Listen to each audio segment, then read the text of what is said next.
안녕하세요. 눈에 넣어도 안 아플 소중한 아들마저 잃을 뻔했던 60대 후반 여자입니다. 제 나이만 봐도 아들 나이가 조금은 짐작이 가시지 않습니까? 하나뿐인 아들이 불혹을 넘긴 나이인데도 여전히 물가에 내놓은 애처럼 불안하기만 하네요. 큰 사고를 당하기 전까지만 해도 세상에서 부모 먼저 챙기던 귀한 아들이었는데 어쩌다가 이렇게 됐는지 참담한 심정입니다. 원래 제 아들은 멀쩡하게 자기 밥벌이 하면서 지내던 약사였어요. 자식이 셋이나 있어도 유독 든든하고 집안의 자랑이었던 아들이었답니다. 한복집을 운영하던 저는 아들 선자리로 소개도 많이 들어왔어요. 그런데 짧다면 짧고 길다면 긴 9년이라는 아들의 결혼 생활 동안 정말 기가 막힌 일을 당한 거예요. 이미 몇 년 전 일인데도 사람을 믿고 사는 게 어렵게만 느껴집니다. 그럴 정도로 아직도 배신감에 마음이 저려오기만 하네요. 사람의 탈을 쓴 선량한 인간인 척 연기하던 며느리의 실체를 폭로하고 싶어 이렇게 사연까지 쓰게 됐어요. 익명의 힘이라도 빌려 가슴 소가리를 털어놓고 싶어서 큰 결심을 했습니다. 저한테 아들은 남편 대신이자 남은 생의 기둥 같던 아들이었어요.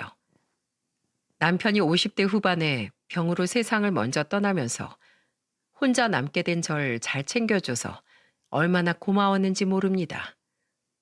딸들도 둘이나 있었는데 아무래도 일찍 결혼해서 가정을 꾸리다 보니까 연락만 자주 할 뿐이지 찾아오는 건 어려웠어요.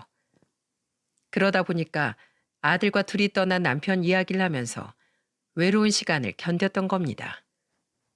한 번은 남편 옷을 정리하다가 눈물이 왈칵 쏟아졌던 적이 있었어요. 그때 아들이 절 안아주면서 따뜻한 목소리로 이런 말을 하더군요. 그동안 병원 치료 받으시느라 아버지도 힘드셨을 거예요. 이젠 하늘에서 편히 쉬실 수 있으니까 다 괜찮으실 거예요. 그리고 엄마 곁엔 제가 있잖아요. 그러니까 너무 상심하지 마세요. 그때 아들의 위로에 남편과 이른 사별도 이겨낼 수 있었던 것 같아요. 비록 남편은 일찍 떠났지만 제 곁엔 아들이 있어서 든든했습니다. 그렇게 아픔이 무뎌질 때쯤 아들은 결혼 준비를 하기 시작했어요. 처음 아들이 며느리를 데려왔을 때는 이쁘장한 얼굴에 선한 미소가 돋보였던 며느리였습니다. 일반 회사에 다니고 있던 평범한 아이였는데 아들이 푹 빠져 있는 것 같았어요. 며느리가 처음 인사 왔을 때만 해도 싹싹하고 성격도 좋아서 금세 가까워졌죠. 아들도 며느리와 연애한 지 어느덧 2년 가까이 된 상태여서 반대할 이유도 없었어요. 그렇게 상견례 자리에서 보게 된 사돈 부부는 마치 사이가 아니라 아들을 맞이하는 사람들처럼 보였습니다. 먼저 도착해서 아들과 나란히 앉아 있었는데 안사돈이 문을 열고 들어오자마자 제 아들 손을 덥석 잡으면서 기쁜 목소리로 인사를 했었거든요. 아이고, 우리 사위. 얼마 전에 봤는데도 이렇게 보니까 또 너무 반갑네. 그동안 잘 있었지? 어디 아픈 곳은 없고? 네, 별일 없었습니다. 이쪽은 저희 어머님이세요. 어머, 내 정신 좀 봐. 사위 얼굴 보고 너무 반가워서 제가 잠시 순서를 잊었네요. 죄송해요, 사부인. 상견례 장소에 오자마자 아들을 보고 반갑게 인사하는 안사돈을 보고 당황하긴 했어요. 사위 사랑은 장모가 한다고 하지만 그래도 상견례 자리에선 사돈끼리 인사를 먼저 해야 되는 거 아닌가 싶었죠. 그래도 한 발 늦게나마 인사를 하는 안사돈과 반갑게 악수하면서 인사를 했습니다. 네, 안녕하세요. 그동안 저희 아들 많이 예뻐해 주셨다고 말씀 많이 들었어요. 아들처럼 아껴주셔서 감사드려요. 아유, 뭘요. 약사 사이 아무나 보는 것도 아닌데 밥을 한 그릇 주더라도 한술 더 떠줘야죠. 안사도는 방정 맞을 만큼 큰 목소리로 웃으면서 말하는데 제 아들이 사위로서 마음에 쏙 들었던 것 같아요.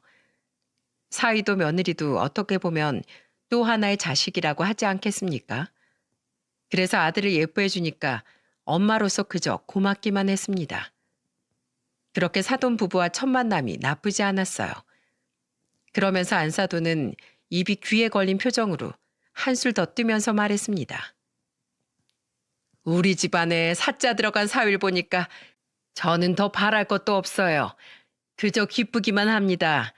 하늘이 내려준 축복 같아요. 이렇게 귀한 아들 저희 집 사위로 보내주셔서 감사드려요. 그때 안사돈은 노골적인 말투로 약사 사위를 강조하면서 축복을 받은 것 같다는 말까지 했어요.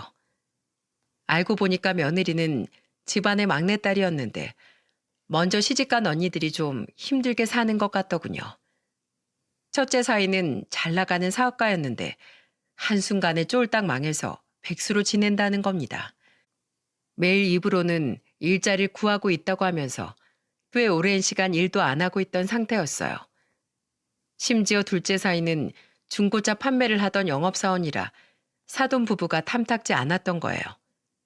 그런데 이 상황에 제 아들을 막내 사위로 보니까 사돈 부부가 두 팔 벌려 아들을 환영했던 겁니다. 처음에는 너무 노골적으로 말하는 안사돈이 불편했지만 어떤 이유든 아들을 아껴주니까 그저 고마웠죠. 그리고 며느리도 그 당시 정말 싹싹하게 자라는 모습을 보면서 올바르게 큰 사람이라고 생각했습니다.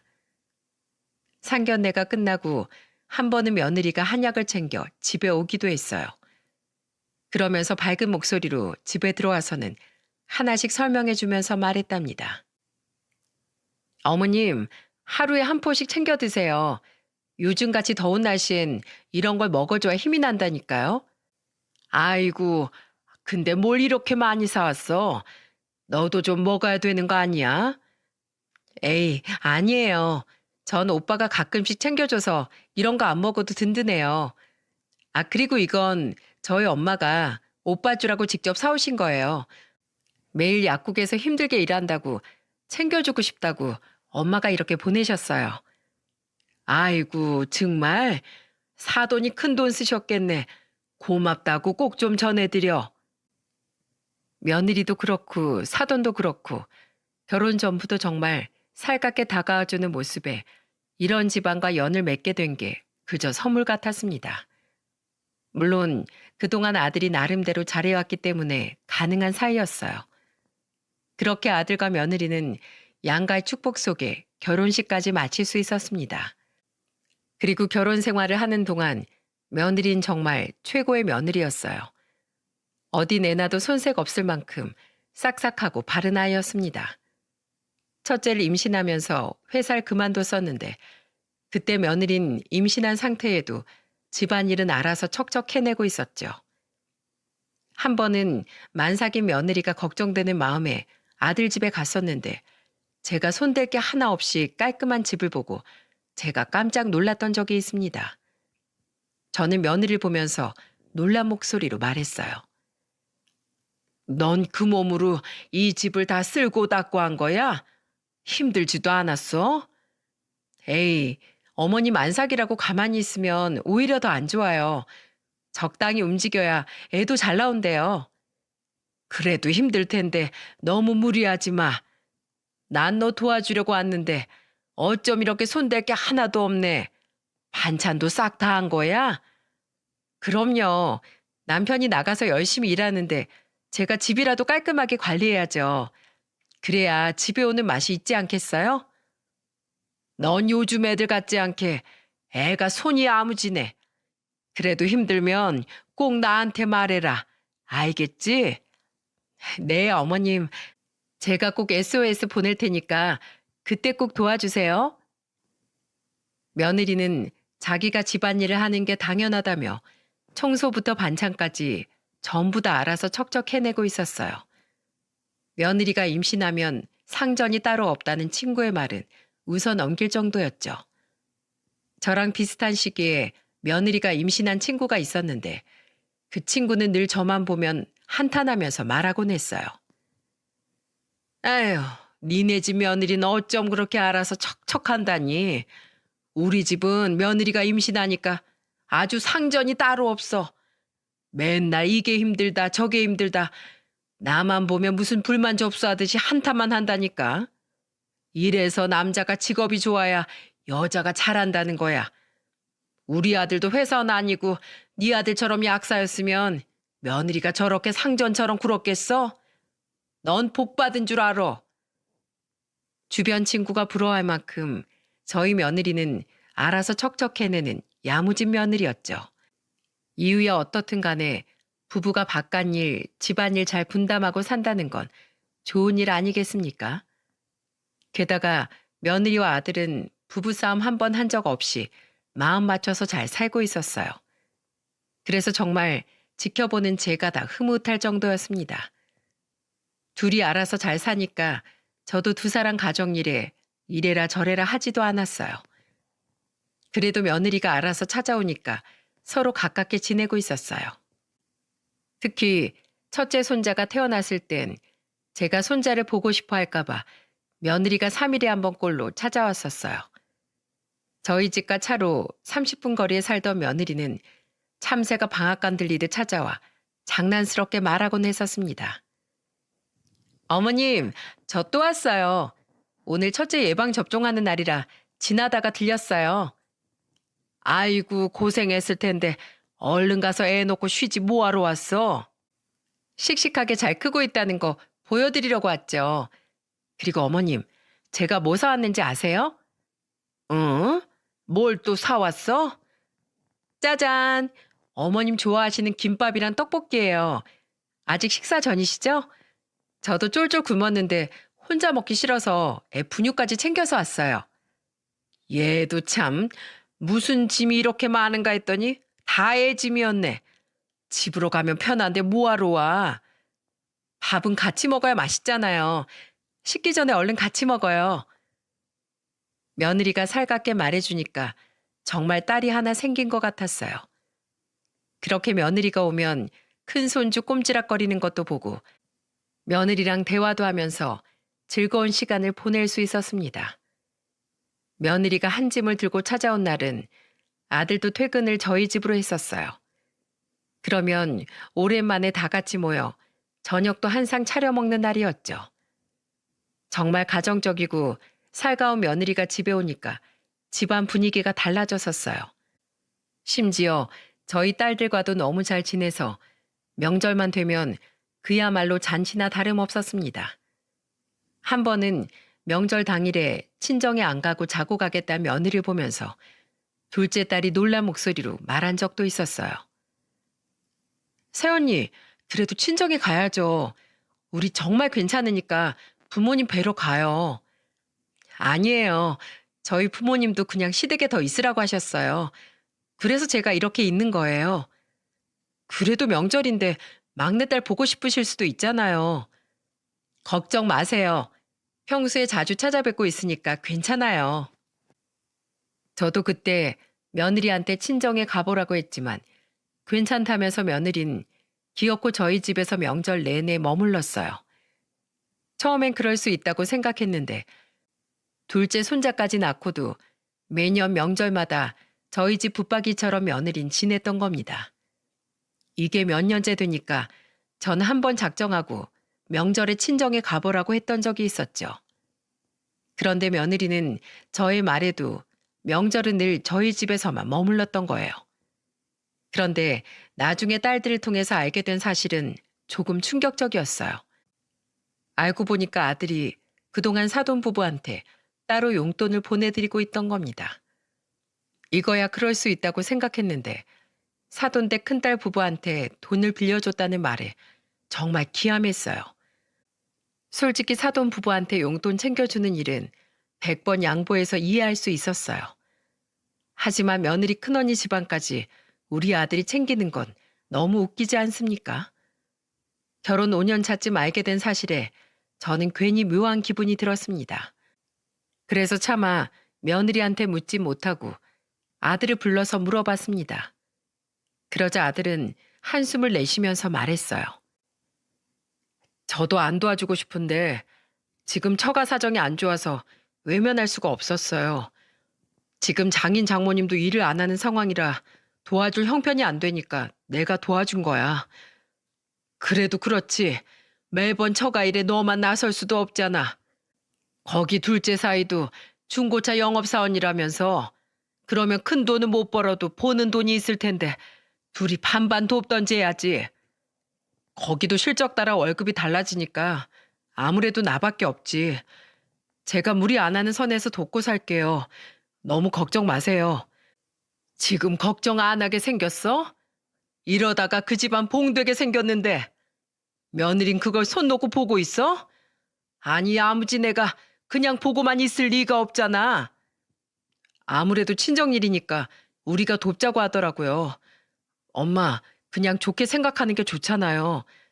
가족끼리 좀 돕는다고 하루아침에 망하는 것도 아닌데 걱정 마세요.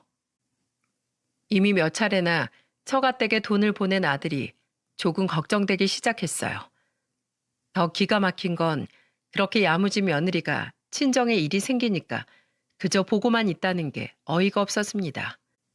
그래도 집안일이니까 그럴 수 있다고 이해하려고 해봐도 사돈 부부 용돈에다가 아들 처형내 급한 돈까지 해주면 제 아들이 무슨 은행도 아니고 어떻게 살겠습니까?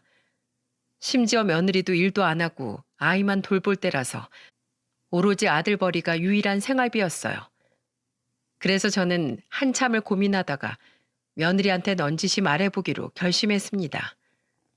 며느리가 집에 놀러 왔을 때 저는 두 손자들을 보다가 며느리한테 조심스럽게 운을 떼며 말했어요. 네 친정은 별일 없니? 얼마 전에 들어보니까 무슨 일이 있었던 것 같던데. 네? 아, 큰일은 아니고 큰형부가 사길당하는 바람에 급전이 좀 필요했었어요. 뭐? 사길당해? 아니 얼마나 당했었길래? 5천만 원인데 금방 갚는다고 해서 빌려준 거예요. 약속 어기는 사람 아니니까 금세 갚을 거예요. 가족끼리도 돈 빌려주는 건 신중해야지. 돈 앉아서 빌려줬다가 서서 받는다는 말이 있는 것도 몰라. 앞으론 그런 일 있으면 신중하게 대처해. 너도 이제 애 둘이나 키워야 되는데 네 앞가림도 해야지. 네, 어머님 죄송해요. 친정일이라서 저도 좀 흥분했던 것 같아요. 그래도 일 잘 해결됐으면 된 거지. 괜찮다. 앞으로 네 가정부터 생각하라는 거야. 남편 혼자 버는데 돈 관리 잘해야지. 앞으로 이런 일이 있으면 신중하게 생각해. 저는 불안한 마음에 신신당부를 하면서 말했어요. 처음에 결혼할 당시만 해도 바깥 사돈은 일정하지 않아도 일용직으로 일을 하고 있었어요. 그런데 둘째 손자가 태어났을 무렵에 일하다가 발목을 삐끗했다는 이야기를 들었던 적이 있었습니다. 그때 며느리 말로는 바깥 사돈 상태가 심각하지 않다면서 대수롭지 않게 말하기도 했어요. 그냥 발목 조금 삐끗하신 거라서 발목이 붓기만 하신 상태예요. 좀 더 지켜봐야 되는데 뼈가 다친 건 아니고 그냥 근육이 놀라서 발목이 부은 거래요. 그러니까 너무 걱정 안 하셔도 될 것 같아요. 발목이 조금 삐끗한 거라고 들었는데 그날 이후 바깥사돈은 완치된 후에도 아예 일을 안 했던 것 같았습니다. 그래서 아들이 사돈 부부 용돈까지 보내고 있던 거였어요. 그때 제 기분이 어땠는 줄 아십니까? 아들 잘 키워서 남의 집 기둥으로 보낸 기분이었어요. 솔직히 아무리 자식들 결혼시켜서 가족이 됐다고 해도 제가 했던 생각이 들 수밖에 없지 않나요? 사돈 부부도 무일푼이고 그 집 첫째 부부도 늘 적자 인생이니까 그나마 입에 겨우 풀칠하면서 사는 둘째 부부가 성실해 보일 정도였어요. 그런데 아들이 처가에 도움을 준 건 이게 끝이 아니었다는 겁니다. 차라리 돈만 줬으면 저도 덜 억울했을지도 몰라요. 한 번은 아들 집에 갔다가 가전제품 책자가 있길래 아무 생각 없이 펼쳐봤습니다. 그걸 열어본 저는 누군가 해놓은 메모를 보고 깜짝 놀랐죠. 바로 안사돈이 책자에 있는 한 냉장고에 빨간색으로 동그라미를 쳐놓고 옆에 이렇게 적어둔 겁니다. 막내 사이가 바꿔준다니까 그럼 고맙게 받을게. 난 이 정도면 잘 쓸 것 같아. 고마워 사이. 역시 약사 사이가 최고네. 용돈에다가 큰딸 급전까지 빌린 것도 모자라 급기야 사돈댁 냉장고까지 선물로 받았던 거예요. 그동안 며느리가 왜 그렇게 저희 집에 잘하나 싶었는데 아들이 처가에 이렇게까지 하니까 잘하는 건가 싶은 생각까지 들기 시작하는 겁니다. 이때는 정말 이러다가 우리 아들 골수까지 빼먹겠구나 싶어서 아들한테 한 소리를 했어요. 며느리가 잠시 가게에 나간 사이 아들을 불러다가 말했죠. 제가 본 책자를 아들한테 건네면서 다그치듯 말했습니다. 너 이거 뭐야? 설마 네 처가에 냉장고까지 해준 거야? 저번에 가보니까 냉장고가 고장나서 냉동실에 있던 것까지 다 녹아있어서 그냥 지나칠 수가 없었어요. 왜 그런 게 네 눈에만 보이는 거야? 그 집은 사이가 너밖에 없대? 아니 딸이 셋이나 있는데 꼭 너만 이렇게 나서야 하는 거냐고. 정말로 아들이 좋은 마음으로 나선 거라 이걸 며느리한테 뭐라 할 일도 아니라 그저 가슴만 내려쳤습니다. 그래도 며느리가 고마움을 아니까 저한테 더 잘하고 있긴 했어요. 하지만 밑빠진 독에 물 붓기도 아니고 정말 너무한 거 아닌가 싶었어요.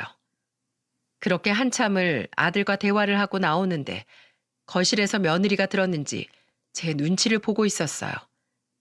그 순간 아차 싶은 마음이 들어 며느리 쳐다보기 민망하더군요. 그러자 며느리도 불편함을 감지했는지 씩씩한 목소리로 저한테 말했어요. 어머님, 걱정 마세요. 언니가 다음 주까진 돈 준다고 했어요. 아, 너 다 들었니? 미안하다. 너 없을 때 얘기한다는 게. 아니에요. 저도 남편한테 안 그래도 된다고 여러 번 말했는데 사실 저희 집 사정이 좀 그렇잖아요. 그래서 남편이 저희 집 돕는 만큼 저도 어머니께 잘해드리고 싶었어요. 죄송해요. 아니다. 뭐 너희들이 얘기된 거라고 하면 내가 뭐라 할 수 있겠니? 네 친정 아버님도 다리 이제 괜찮다고 하시니까 금방 형편 나아지겠지. 네, 제가 잘 설득해서 꼭 일하시라고 말씀드릴게요. 저희도 이제 네 식구인데 어쩔 수 없잖아요. 걱정 마세요. 며느리가 한껏 미안한 목소리로 말하는데 괜히 못할 말을 한 것 같았어요. 그래도 이참에 바로잡아야 한다는 생각에 저도 깊은 결심을 하고 털어놓은 사실이었습니다. 하지만 아들이 결혼 생활을 유지하던 9년 내내 사돈댁 사정은 나아지지 않았어요. 그래서 얼떨결에 아들은 사돈과 떨어져 사는데도 그 집안 생활비를 조금씩 돕고 있었던 거예요. 이 사실을 알고 정말 큰 충격이었어요. 거의 막내 사이를 본 순간부터 사돈 부부는 아들이 주는 용돈에 의지하며 살았던 겁니다. 그래도 며느리가 종종 절 챙기긴 했지만 계산기를 두드려 보면 사돈 부부는 거의 제 아들한테 소위 말해 빨대를 꽂은 거나 다름없었어요. 그래도 사돈인데 제가 말이 좀 심하다고 생각하십니까? 하지만 이 사연을 쓰는 지금은 사돈 부부와 며느리의 실체를 알게 된 후라서 지난날의 모든 행동이 곱게 보이지만은 않네요. 그렇게 9년을 아들이 처갈 위해서 살았던 대가는 처참했습니다. 결혼 9년차 아들은 늘 다니던 퇴근길로 평소와 같이 퇴근하던 중에 큰 사고를 당하게 됐어요. 정말 평소와 다름없던 퇴근길에 음주운전차가 덮치는 바람에 날벼락 같은 사고를 당한 어이없는 사고였습니다. 그때 아들은 신호를 무시하고 달리던 음주운전차가 인도를 덮치면서 크게 다쳤어요. 급하게 응급실로 옮겨졌지만 의식이 없는 상태였죠. 너무 놀라서 병원으로 급하게 가봤는데 만신창이가 된 아들은 의식이 없는 듯 보였습니다. 옆에 있던 의사는 교통사고로 의식을 잃은 상태라며 경과를 두고 지켜봐야 한다고 했습니다. 저는 의사를 붙들고 애원하듯이 말했습니다. 제발 우리 아들 좀 살려주세요. 필요하면 제가 피라도 뽑을게요. 제발요. 어머님, 일단 진정하세요. 응급수술 후에 경과를 지켜봐야 합니다. 저는 의사의 말에 정신을 잃고 쓰러질 뻔했어요. 잔병 치료 없이 건강하게 자란 아들이 이렇게 응급실까지 실려오게 될 거라고 상상도 못했습니다. 정말 기가 막힐 노릇인데 며느리는 어땠겠습니까? 얼굴이 사색이 된 채 절 부축하면서 정신이 없는 듯 보였습니다.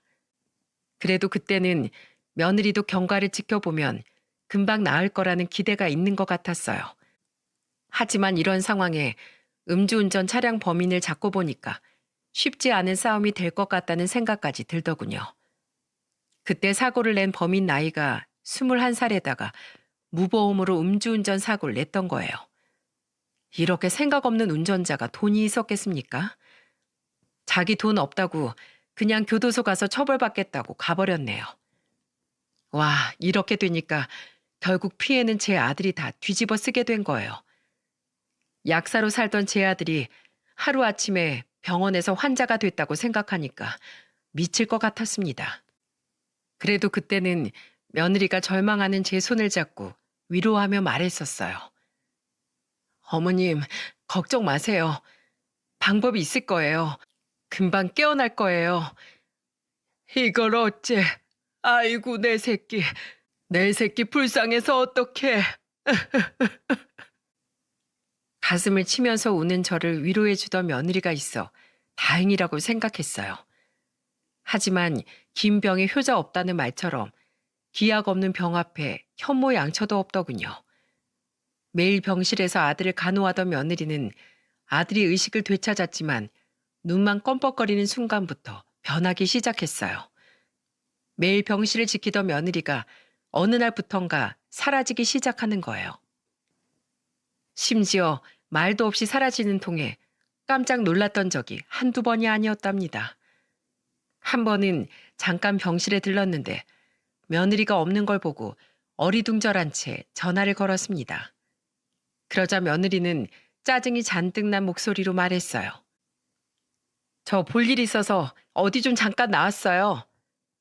뭐? 어딜 갔길래? 나갈 거면 나한테 말을 하고 가지. 제가 다 일일이 보고하고 나가야 되는 거예요? 저도 성인이고 제 일상이 있잖아요. 언제 일어날지도 모르는데 저 좀 그냥 냅두세요. 그렇게 자기 할 말만 톡 쏘아 붙이면서 하더니 며느리는 아예 전화를 끊어버렸어요. 이게 지금 말이 되는 상황입니까? 제 아들은 그때 의식만 있었지 손 하나 까딱하기 어려운 상태였어요. 그런데도 아픈 환자만 두고 자리를 비운다는 게 저는 너무 어이가 없었습니다. 그래도 그동안 고생한 며느리가 스트레스를 받았구나 하면서 이해해 보려고 노력했어요. 하지만 그날 이후 며느리는 그동안 제가 알던 며느리의 모습은 조금도 남아있지 않다는 걸 감지하게 됐습니다. 어느 날은 저녁 9시쯤에 큰손자한테 전화가 왔었어요. 그때 큰손자는 투정을 부리듯 저한테 충격적인 말을 내뱉었습니다. 할머니, 배고파요. 뭐야? 아니, 왜 배고파? 집에 먹을 거 없어? 네, 엄마가 과자만 두고 나갔어요. 과자만 두고 나갔다고? 일단 헬미가 집에 갈 테니까 동생이랑 둘이 있어.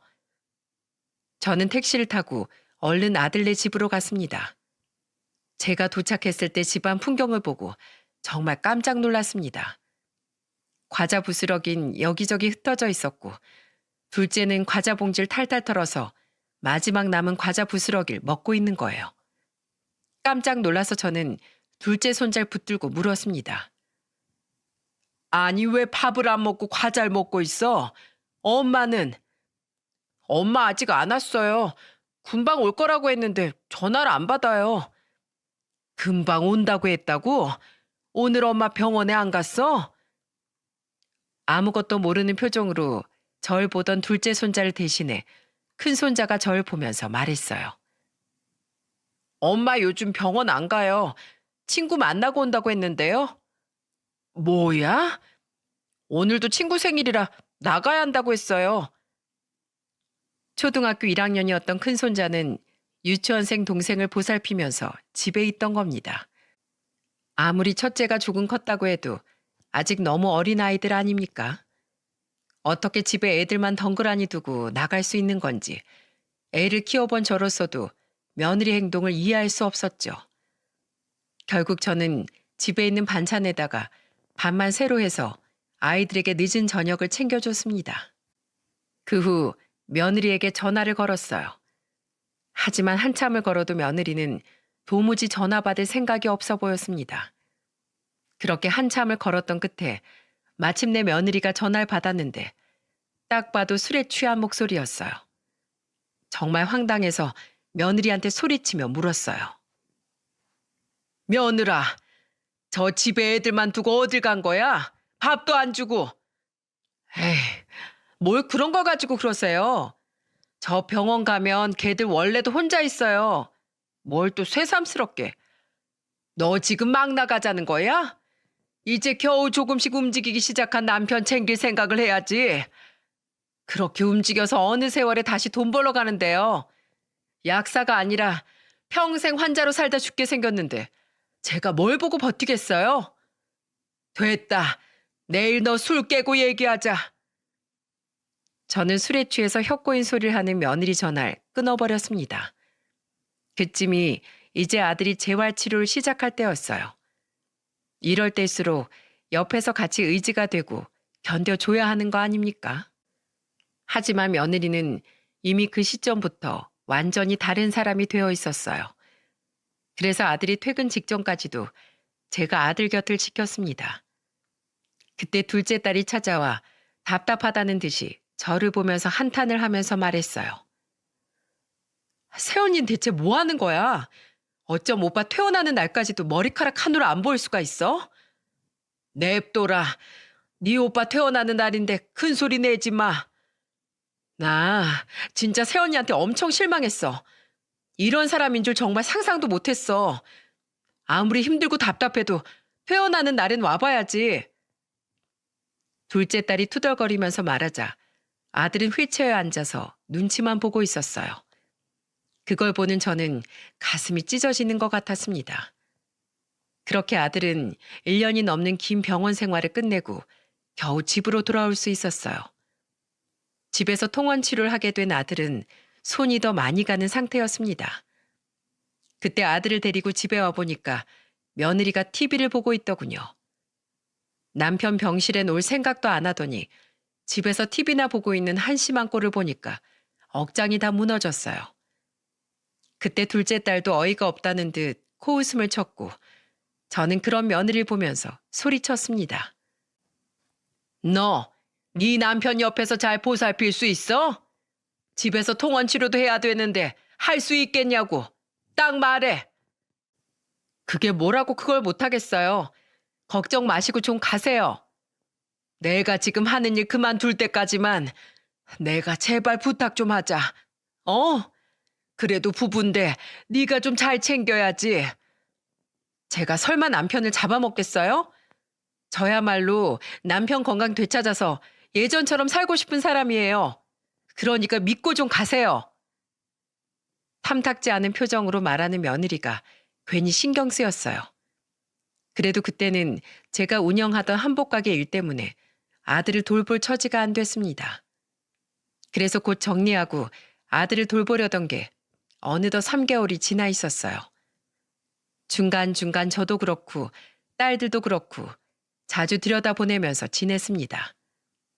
하지만 그 사이 며느리는 저희 가족 뒤통수를 칠 어마어마한 일을 벌이고 있었어요. 그리고 며느리의 검은 속내는 남편의 제삿날 모두 밝혀지고 말았습니다. 아무래도 아들이 제사를 챙길 몸이 아니다 보니까 며느리가 혼자서 오기로 약속이 된 날이었어요. 그런데 음식 준비를 다 끝냈는데도 안 나타나는 겁니다. 같이 있던 딸들도 기가 막힌지 얼른 전화를 해보라고 재촉했어요. 대체 얘가 왜 그러나 싶어 며느리한테 전화했는데 평소와 다르게 전화를 재빠르게 받는 겁니다. 그러더니 저한테 다급한 목소리로 속삭이듯이 말했어요. 어머님, 제가 오늘 남편이 좀 컨디션이 안 좋아서 제사에 참석 못할 것 같아요. 죄송해요. 뭐? 아니 그런 말을 해야지. 너 온다고 해서 너만 기다렸는데 이렇게 갑자기 못 온다고 하면 어떡해? 제가 아플 걸 알았겠어요? 시간이 갈수록 너무 아파서 안 되겠어요. 됐다. 내가 너랑 무슨 말을 하겠니? 몸조리나 해라. 저는 그렇게 며느리와의 전화를 끊어버렸습니다. 딸들도 제 전화를 엿듣고 그럴 줄 알았다면서 한숨을 쉬었어요. 저도 진짜 하나 있는 맏며느리가 완전히 달라져서 정말 기가 막힐 뿐이었습니다. 결국 딸들과 같이 제사 음식 준비하던 뒷정리를 하고 있던 그때 친구한테 전화가 걸려왔어요. 그리고 친구는 저한테 믿기 힘든 말을 하기 시작했습니다. 은희야, 네 아들 혹시 이혼했니? 그게 무슨 소리야? 이혼이라니. 토요일 대낮에 무슨 재수없는 소리야. 이상하다. 분명 니네 집 며느리인데. 내가 지금 사진 보내줄 테니까 빨리 봐, 빨리 봐. 내가 네 며느린 이목구비가 또렷하게 예뻐서 정확히 기억하는데 아무리 봐도 맞는 것 같아. 친구는 알 수 없는 말만 늘어놓더니 저한테 사진 좀 보라면서 사진을 보냈어요. 그리고 친구가 보낸 사진을 확인한 순간 저는 뒤로 넘어가는 줄 알았습니다. 사진은 바로 며느리가 드레스를 입고 있는 사진이었던 거예요. 저는 친구한테 다급하게 어느 결혼식장인지 물었어요. 그리고 친구가 말해준 결혼식장으로 하던 일 제쳐두고 딸들과 같이 달려갔습니다. 저희가 도착했을 땐 이미 모든 식이 끝나고 연회장에 모여있을 때였어요. 웃으면서 하객들과 인사를 하고 있는 사람은 누가 봐도 제 며느리였던 겁니다. 딸들도 저도 입이 떡 벌어진 채 지켜보다가 이성을 잃고 말았어요. 저는 참한 얼굴로 하객들과 인사를 나누는 며느리를 보면서 소리를 질렀습니다. 야, 네 년이 감히 내 아들을 배신해? 이런 배은망덕한 거사. 뭐야? 누군데요? 누구세요? 갑자기 머리채를 잡힌 며느린 누군지도 모르고 아파하면서 소리를 질렀어요. 그런데 머리채 잡힌 며느리를 보고 달려온 혼주를 보니까 곱게 차려입은 사돈 부부까지 마주치게 된 겁니다. 진짜 이거 완전히 가족 사기단 아닙니까? 어떻게 딸 이혼도 안 시킨 채로 결혼식을 올릴 수 있는 건가요? 저를 보고 사색이 된 사돈 부부를 보면서 저는 코웃음을 치면서 말했어요. 아주 가족 사기단들이 따로 없네. 당신들 사이 사경을 헤매고 휠체어 신세를 질 때도 안 나타나더니 잘난 면상을 이제야 보네. 그러고도 사람이야? 당신들이 사람이냐고. 저기 일단 진정하시고 저희랑 나가서 대화로 좀 풀어요. 내가 진정하게 생겼어? 여기서 오늘 당신들 딸 머리채 다 뜯어볼까? 어? 그리고 며느리 너 새끼들도 있고 남편도 있으면서 결혼식을 해? 하, 이게 말이 되는 상황이냐고. 화가 난 저는 더욱 세게 며느리 머리채를 쥐어잡고 흔들었습니다. 그때 며느리도 고통스러웠는지 다급하게 소리치면서 말했어요. 어머니, 왜 그러세요? 아파요. 이거 좀 놔요. 놓고 말해요. 저는 아랑곳하지 않고 머리채를 놓지 않았습니다. 연회장은 아수라장이 됐고 그 자리에 있는 사람들이 저를 동그랗게 서서 구경하기 시작했어요. 그리고 하객 인파 속에 결혼식을 하려던 남자와 그 부모가 급하게 달려와서 서 있었던 겁니다. 그때 저를 보고 어머님이라고 하는 며느리를 보면서 말하더군요. 뭐야? 어머님? 사별하면서 서류까지 깔끔하게 정리했다면서. 아니, 그게 아니라 거의 끝나가는데 시간이 좀 걸려서 그랬어. 알고 보니까 며느리는 남자한테 전 남편과 사별했다고 하면서 결혼 준비를 했던 겁니다. 그런데 더 기가 막힌 건 그쪽 부모였어요. 새 신랑과 며느리 대화를 듣고는 황당한 목소리로 며느리한테 묻더군요. 남편하고 사별했다며 대체 뭐 하는 거야? 5년 전에 사별했다면서 지금 날 속인 거야? 속인 거냐고? 아버님, 그게 아니라요. 잠시만요. 이미 며느리가 모두를 속인 게 기정사실화되니까 하객들이 수근거리기 시작했습니다. 남편 애까지 있었대. 정신 나간 거 아니야? 아픈 남편 두고서 팔자 고치려고 했나 봐. 와, 진짜 인간도 아니다. 저분이 시어머니인가 봐. 나 같으면 바리깡 들고 와서 머리 확 다 밀었을 거야. 아유, 불려시한테 제대로 걸렸네. 사람들이 수근거린 소리가 들렸고 저는 그때 며느리 머리채를 내팽개치듯이 놓고 사람들을 향해 핸드폰을 보여주며 소리쳤습니다. 네, 맞습니다. 이 여자 제 며느리 맞습니다. 저희 가족 사진 보여드릴까요? 오늘 제 남편 기일이라 제사 준비하러 온 겁니다. 하나 있는 며느리가 아프다고 못 온다더니 여기서 이러고 있던 거예요. 이게 말이 됩니까? 아우, 네 집 자식인지 상도덕이 없네. 네 집 자식이냐고요? 사돈이라고 부르기도 싫은 저 식구들. 그동안 생활비에다가 급전 필요하면 급전까지 제 아들한테 손 벌려서 살던 기생충 가족들이에요. 그런데 작년에 교통사고 당해서 재활치료 받아야 되는 거 알고 이런 짓을 한 거예요. 이게 말이 됩니까? 건강할 때 가족이고 아플 땐 짐짝 취급하는 사람이 인간이 할 짓인가요? 제가 목에 핏대를 세우면서 소리치자 사람들은 제 말에 공감해주기 시작했어요. 그리고 옆에 있던 딸들도 며느리를 보면서 손가락질을 하면서 말했습니다. 아무것도 없는 처가에 꼬박꼬박 매달 생활비 보내주지 용돈 주지 선물까지 해드렸는데 대체 우리 오빠가 사이로서 못한 게 뭐야? 그러고도 네가 사람이야?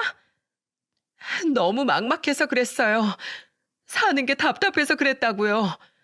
그리고 원래 남편이랑 이혼하려고 했던 거 모르시죠? 제가 몇 번을 이혼하자고 말했는데요. 알고 보니까 며느리는 그동안 아들과 이혼하려고 아픈 아들한테 이혼을 요구하고 있던 상태였어요. 그런데 아들이 집에 와서도 재활치료를 받아야 하고 거동이 힘겨우니까 아예 대놓고 내연남이랑 통화를 하고 지냈던 겁니다. 진짜 나중에 모든 사실을 알고 저는 억장이 무너져 내렸어요. 그때 며느리와 결혼을 준비하던 새신랑이 며느리의 울먹이는 하소연을 듣고 다가와 황당한 목소리로 말했어요. 야, 너 서류 깨끗하다면서 나랑 같은 사별한 아픔이 있다고 그렇게 떠들더니 결국 다 뻥이었던 거야? 난 퇴원할 줄 몰랐어. 정말 어떻게 될 줄 알았다고. 진짜 미쳤구나. 멀쩡하게 살아있는 남편이 죽길 바란 거야? 너 뱃속아이 내 아인 맞아? 와, 진짜 내가 너 같은 거랑 결혼식까지 하려고 했다니 때려치자. 난 이제 너 같은 애 못 믿겠어. 왜 그래? 먼저 결혼 재촉한 건 오빠였잖아. 그건 뱃속아이 때문이었고 이제 와서 그 애가 내 아이라는 보장 있어? 난 입만 열면 거짓말하고 사람 목숨 쉽게 생각하는 너랑은 절대 못 살아. 결국 그날 며느리는 하객들 틈에서 보기 좋게 팽당했어요. 제 바람대로 결혼식은 완전 파토가 난 겁니다. 정말 아무것도 모르고 제 아들만 바보가 될 뻔한 상황이었던 거예요. 그 남자와 그 집 부모가 하객들에게 사과를 하고 한 분씩 돌려보내기 시작하니까 사돈 부부는 바닥에 주저앉아 울먹였습니다. 알고 보니까 그 남자는 대기업에 다니면서 자산도 꽤 있는 남자였어요. 그때 안사돈이 울먹거리면서 한탄하듯 하던 말이 가관이었습니다. 우리도 돈 많은 사이 보나 했는데 아니 이게 무슨 날벼락이야. 아이고 내 팔자야. 아줌마 아저씨 팔다리 멀쩡하면 나가서 직접 벌어요. 남의 집 아들한테 기생할 생각 말고. 내가 당신들 편히 사는 꼴 볼 것 같아? 두고 볼 거야 내가. 저는 화가 난 목소리로 협박하듯 내뱉고 자리를 떠났어요. 딸들도 속이 다 시원하다며 저와 같이 나와버렸습니다. 그 후 집에 돌아와서 아들한테 그동안 있던 일을 물어봤어요. 그러자 아들은 그동안 며느리가 둘만 있으면 이혼하자는 말을 일삼았다고 하는 겁니다. 아이들이 있어서 참아보려고 했는데 이렇게까지 일을 벌릴 줄 몰랐다고 했어요. 충격을 받은 아들도 저한테 단호한 목소리로 한숨을 쉬며 말했습니다. 엄마, 저 그만할게요. 엄마 자격도 없는 사람이에요. 잘 생각했다. 우리 아들 큰 결심했어. 그렇게 아들은 충격을 받았고 결국 이혼을 선택했어요. 결국 그 인간의 탈을 쓴 악마 같은 며느리와 이혼을 했고 양육비를 받기로 하고 아이들은 아들이 키우기로 결정했습니다. 그 후 들려오는 소식은 좀 충격적이었어요. 피도 눈물도 없던 며느리는 뱃속 아이를 낳지 않고 그냥 지워버렸다는 거예요. 정말 피도 눈물도 없는 인간 아닙니까? 짐승도 제 새끼는 품고 아낀다는데 전 며느리의 근황에 충격을 받았어요. 게다가 돈 많은 사이 얻으려다가 약사사위를 잃은 전 사돈들은 거짓골을 면치 못했습니다. 그전에는 제 아들한테 용돈 받아서 편히 살았는데 일하려고 하니까 그게 되겠습니까? 온 가족이 욕심부리다가 나락으로 떨어지게 된 거예요. 이게 벌써 2년 전 일인데도 저는 생생하게 다 떠오릅니다. 그만큼 가슴에 상처로 남은 사건이었어요. 그래도 제 아들은 보란 듯이 잘 살겠다면서 재활치료에 매진하고 있습니다. 아직 휠체어를 타야만 생활이 가능한 상태지만 그래도 먼 미래를 위해서 노력 중이랍니다. 아마 제 아들이 이렇게 힘을 내고 치료를 받는 건 두 아들 때문 아닐까요? 아빠가 병원 가는 날이면 옆에서 제일 힘이 되어주는 아이들입니다. 저번엔 같이 병원에 가서 아들을 응원하면서 두 손자가 큰 힘을 줬어요. 아빠, 으쌰, 으쌰. 아빠, 제 손 잡으세요. 아니야, 내가 아빠 잡을 거야. 아빠, 내가 옆에서 지켜줄게요. 태권 뿌이! 두 손자들이 아들 곁에 있어서 얼마나 다행인지 모릅니다. 이런 모습을 보면서 저도 이렇게 흐뭇한데 제 아들도 힘이 날 수밖에 없겠죠. 이렇게 흐뭇한 와중에 몇 달 전엔 반갑지 않은 전화가 왔어요. 보내라는 양육비는 안 보내고 뒤늦게 전화해서 전 며느리가 울면서 말하더군요. 어머님, 저 애들이 너무 보고 싶어요. 한 번만 보여주면 안 될까요? 애들 보고 싶으면 양육비 챙겨와. 그동안 밀린 것까지 전부 다 내놔. 정정당당하게 엄마 노릇부터 하고서 네 권리를 찾아야지. 정말로 떳떳하게 일해서 남 등쳐먹지 말고 직접 돈 벌어올 때 그때 애들 보여줄 테니까 나타날 생각하지 마. 어머니, 제발요. 뒤늦게 애들이 보고 싶다면서 전화한 며느리한테 양육비나 보내라고 했어요. 의무를 먼저 이행해야 권리를 요구할 수 있는 거 아닙니까? 그래서 저는 양육비 받을 때까지 얄짤 없다고 했어요. 보나마나 전 며느리 부모도 손가락 빨고 살 게 뻔합니다. 안 봐도 비디오라는 말이 이럴 때 쓰는 말인가 봅니다. 지금 제 아들은 자식들을 보면서 열심히 재활치료를 받고 있어요. 그리고 조금씩 일상으로 돌아갈 준비를 시작하고 있답니다. 다시 우리 아들이 멋지게 일하는 모습이 보고 싶네요. 비록 아픔은 있었지만 아픈 만큼 성장할 거라고 생각해요.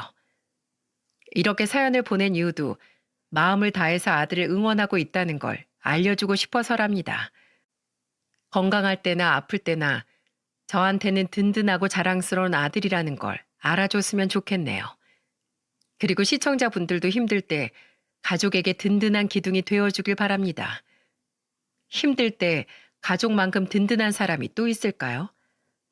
아무리 친구가 귀해도 가족을 대신할 수 없다고 생각합니다.